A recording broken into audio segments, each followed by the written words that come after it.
great to have Danny Willett alongside me here talking about, everyone talks about Callaway in terms of the woods and the drives and the distance, but what about the irons? Tell us why you like your Callaway irons. Well, I mean, as you know, I've been with Callaway now for 3 or 4 years, and the switch was relatively simple. You know, the stuff's brilliant.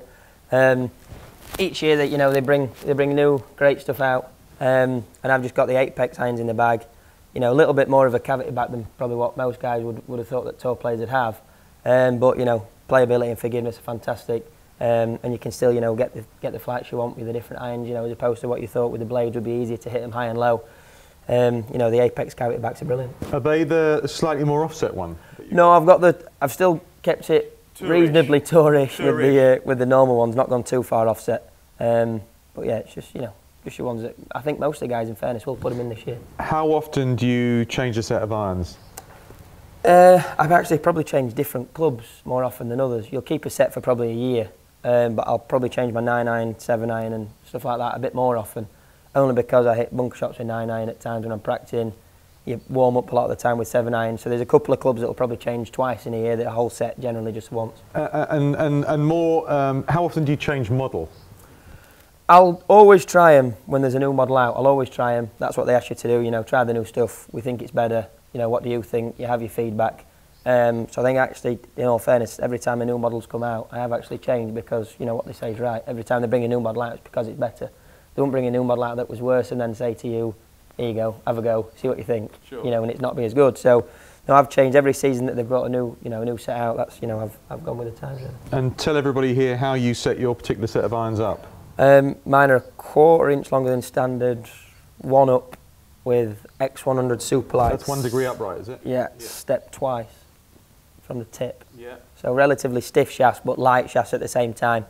I quite like to feel, the even weight through the head, not too heavy in the shaft, not too heavy in the head. And I don't really like to feel any kick, any torque in there. I like to feel, like a broom handle, if I'm being honest. Stiff as it can be? Stiff as it can be. Is that right? Yeah. No kick at all? As soon as I feel like it kicks, I feel like it can go left, and then I start messing around with my swing, trying to not make sure it was left. Oh, right. And then usually spray it right. The antidote to left is right.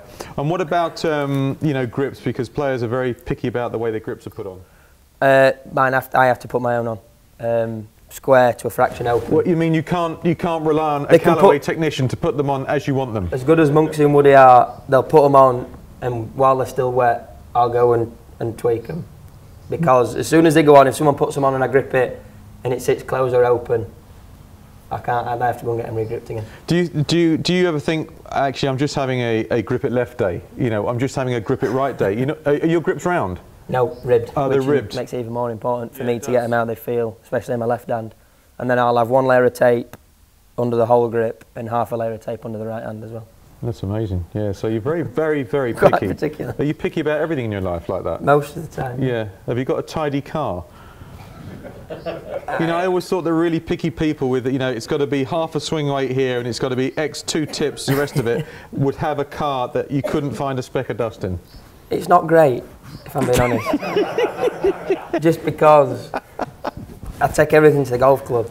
When I'm playing, when I'm practicing, I've got 3 pairs of shoes, spare wedges, my practice aids. Callaway shoes? Everything, yeah. Just thrown in the back of the car, yeah. Just in case, for any circumstance. Sure. I'll always have a spare set of waterproofs, spare drinks in the hold all, and just, in all fairness, my backseat, my car's a mess. It's a tip? Yeah. Yeah, good. But the game, is it in pristine condition? Well, it's getting there. Yeah. We'll see. Yeah, well, it's coming into a very important part of the year now. It is coming to a big part. I mean, I've played 7 events so far, and we've done quite nicely.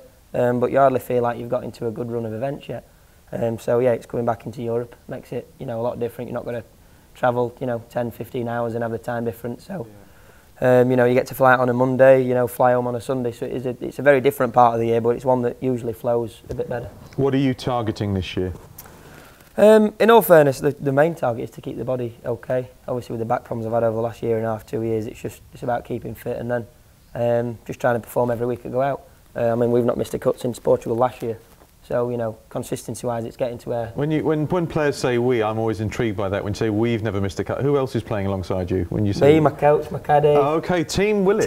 Team Willett. Team. Like It's not just me. Not exclusive, inclusive. No, that's very good. So that's good form. Not missing a cut all that time. No, it's been very, very steady. We've had a lot of good rounds in there. The course record in Abu Dhabi. Only one last week in China. So there's a few little special bits in there. I saw that. What about you know, the two letters R and C Ryder Cup?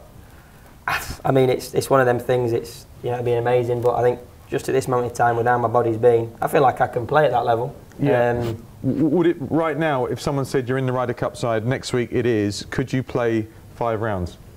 It'd be close to be able to play 5 rounds under that pressure. Sure. Luckily, you've got adrenaline on your side, so it might be able to push you through a little bit more. But body-wise, would it stand up? Do you think? It'd stand up. You don't know whether you'd flag a little bit. You know, 2 rounds in a day, etc. Yeah. So it's, you know, right now it would be close. But I played 27 yesterday. I'm starting to try and play 18 and 9 or 2 18s in a day at the minute, just to see if it can take that amount of golf. I've got US Open qualifying in 2 weeks, which is 2 rounds in a day. So. Of course, yeah.